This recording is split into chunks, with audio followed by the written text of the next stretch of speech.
kuna watu wamekukataa, Mungu anakuinulia watu wengine wa thamani zaidi.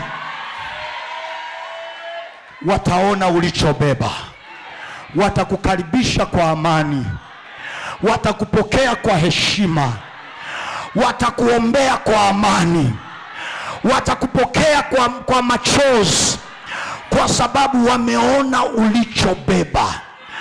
Wameona ulichobeba, wameona baraka ulionayo, wameona akili ulionayo, wameona namna unavyojituma. My dear, usivunjwe moyo na aliyekukataa.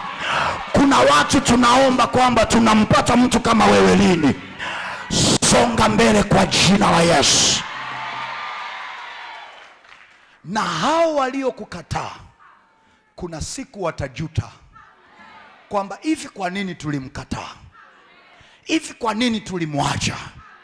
Hivi kwa nini hatukutengeneza naye amani? Kuna siku watajuta. It is just a matter of time.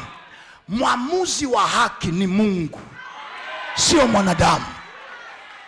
Songa mbele kwa jina la Yesu. Unaacha kula eti kisa kuna mtu amekukataa. Mtumishi, sina appetite. Kwa nini? Fulani amenikataa. Hujakuwa. Ukikuwa utaelewa. Wakati wengine wanasema cha nini, kuna wengine wanasema tunakipataje, tunakipata lini.